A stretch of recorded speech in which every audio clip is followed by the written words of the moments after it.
Hello दोस्तों, मैं हूं सुखपाल और आप देख रहे हैं टेकी टैंक। आज की वीडियो में हम शेयर करेंगे आपके साथ कुछ टेक्निकल न्यूज़ जो कि रखेंगे आपको अप टू डेट और आपकी नॉलेज को करेंगे इंक्रीज। तो चलिए शुरू करते हैं।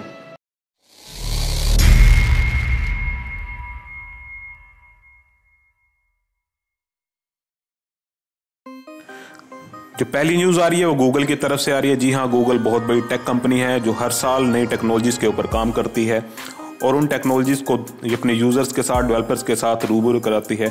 जो इस साल का जो इवेंट है 11 मई 2022 को आयोजित किया गया। 2 दिवसीय ये कॉन्फ्रेंस रहेगी। इसमें बहुत सारे सेक्शंस रहेंगे जिसमें हर एक सेक्शन में अलग अलग डिस्कशन रहेगी, सॉफ्टवेयर से रिलेटेड, हार्डवेयर से रिलेटेड, और बहुत बड़े ऐलान भी हो सकते हैं। गूगल इनपुट आउटपुट 2022 के नाम से इसको आयोजित किया गया है। तो सुंदर पिचाई जी ने एक्चुअली में ट्वीट करके इसको लॉन्च किया है। ये कॉन्फ्रेंस सेरोलाइन एम्फीथिएटर के माउंट क्यू हेडक्वार्टर में लॉन्च होगी, जिसकी स्ट्रीमिंग ऑनलाइन होगी। मींस ऑनलाइन ही इसके साथ आप जुड़ सकते हो। जो यूज़र्स और डेवलपर्स रहेंगे उनके लिए ये फ्री रहेगा बिल्कुल। इस इवेंट में जो रजिस्ट्रेशन है वो ऑनलाइन रहेगी। ये सब कुछ जो है गूगल की तरफ से फ्री होगा जो डेवलपर्स हैं, यूज़र्स के लिए। हर साल गूगल इवेंट्स करता है। पिछले 2 साल से कोविड-19 की वजह से ये इवेंट नहीं हो पाए, वर्चुअली हुए, पर इस साल ये वर्चुअली भी है प्लस ये ऑफलाइन भी है। कुछ यूज़र्स को यहाँ पे ये ऑनलाइन भी प्रोवाइड कराएंगे, ऑफलाइन भी प्रोवाइड कराएंगे। वहाँ पे ऑफलाइन बैठ के वो देख भी सकते हैं। बेसिकली इस इवेंट का फोकस रहेगा सॉफ्टवेयर से रिलेटेड। सॉफ्टवेयर में अपग्रेडेशन आएंगी।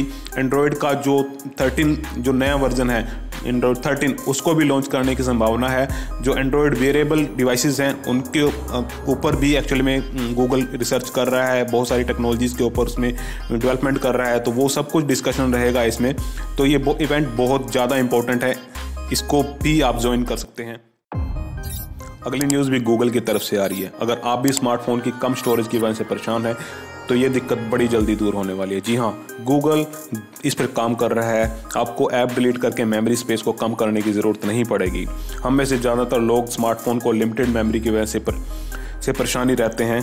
फ़ोन को पुराना होने के बाद ये दिक्कत और भी बढ़ जाती है। हम लोग कई ऐप्स और गेम्स को इंस्टॉल तो कर लेते हैं बट वो यूज़ नहीं कर पाते और कुछ समय बाद उन ऐप्स को हम डिलीट कर देते हैं। बट कुछ ऐप्स ऐसी होती हैं जिनमें हमारा इंपॉर्टेंट डाटा रहता है और उस डाटा को भी हम लॉस्ट कर देते हैं।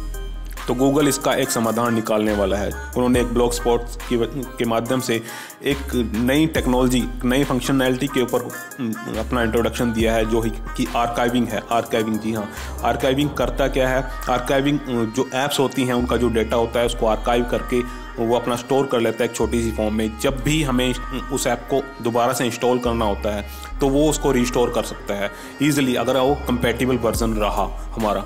मीन्स ये होता है कि अगर हमने सपोज करो ए ऐप है, अगर हमने उसको यूज़ किया, उसमें डाटा डाला, कुछ दिनों बाद हमें मेमोरी की ज़रूरत पड़ी, उस ऐप को हम यूज़ नहीं कर रहे हैं, उसको अनइंस्टॉल कर देते हैं, तो थोड़े दिनों बाद दोबारा से इसको इंस्टॉल करते हैं, फिर वो डाटा है, वो पुराना जो डाटा आता है वो दोबारा से रिस्टोर हो जाएगा, रिटेन हो जाएगा। तो इस तरीके के जो फंक्शंस हैं इस आर्काइव फंक्शन में रहेंगे। तो इसके अलावा जो APK फाइल्स होती हैं बहुत सारी जो हमारे गूगल इसमें एंड्रॉयड फ़ोन में इंस्टॉल होती हैं, तो इनको भी छोटा करने के ऊपर काम चल रहा है। अभी गूगल बंडल टूल 1.10 वर्जन को रिलीज़ कर रहा है जिसमें सभी डेवलपर्स को ऐप बंडल के ज़रिए आर्काइव किया जा सकता है। वैसे ऐप्स जो एंड्रॉयड ग्रेडल प्लगइन 7.3 से बने हैं वो आर्काइव फंक्शन को यूज़ कर सकते हैं और नई APK फाइल को आर्काइव के जरिए बहुत छोटा कर सकते हैं। गूगल ने कहा कि आर्काइव्ड APK काफ़ी छोटी APK होती है, यूज़र के डाटा की ऐप को रिस्टोर होने तक, रिटेन करने तक बहुत ज़्यादा आसान रहता है। गूगल ने साफ किया है कि आर्काइव APK फ़िलहाल डेवलपमेंट स्टेज पे है, इसे इस साल के एंड तक लॉन्च कर दिया जाएगा। अगली न्यूज़ जो आ रही है वो टेक महिंद्रा की तरफ से आ रही है। टेक महिंद्रा ने यूरोप की एक बहुत बड़ी टेक कंपनी को खरीद लिया है। ये सौदा 2600 करोड़ रुपए में हुआ है।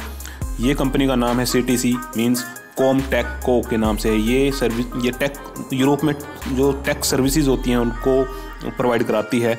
ये कंपनी जो है एक्चुअली में जो इंश्योरेंस बेस्ड कंपनीज़ है उनको सर्विसेज प्रोवाइड कराती है। तो इसलिए टेक महिंद्रा का इसमें इंटरेस्ट इसलिए है कि वो ग्लोबल लेवल पे इंश्योरेंस सेक्टर में जाना चाहते हैं और अपनी सर्विसेज को बढ़ाना चाहते हैं। इससे पहले उन्होंने एक्चुअली में 2010 में सबसे बड़ी एक डील की थी, सत्यम कंप्यूटर्स के साथ की थी। उस कंपनी को उन्होंने 100% खरीद लिया था।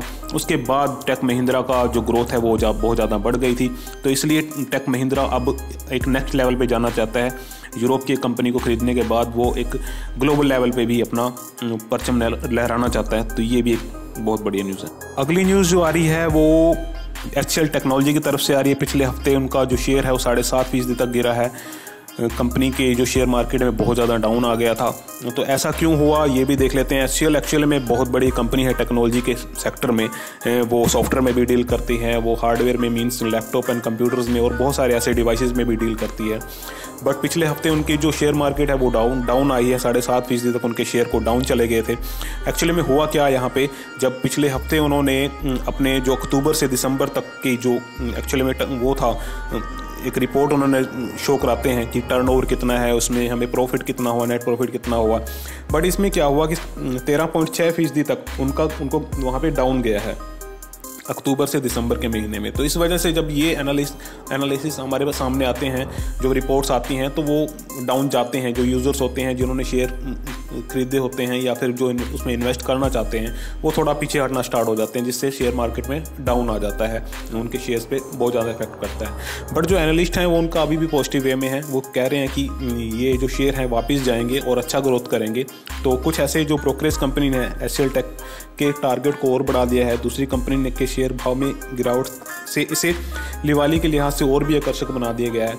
तो ये थी हमारी चौथी टेक्निकल न्यूज़। तो आज के लिए इतना ही। हम आने वाली वीडियोस में बहुत सारी और ऐसे टेक्नोलॉजी से रिलेटेड न्यूज़ और आपको टिप्स और बहुत सारे ऐसे हम एक्सपेरिमेंट्स आपको दिखाएंगे। तो जुड़े रहिए हमारे साथ। प्लीज़ वीडियो पे कमेंट कीजिए, शेयर कीजिए, लाइक कीजिए और हमें बताइए कि हम कैसे इंप्रूव कर सकते हैं। Thank you so much.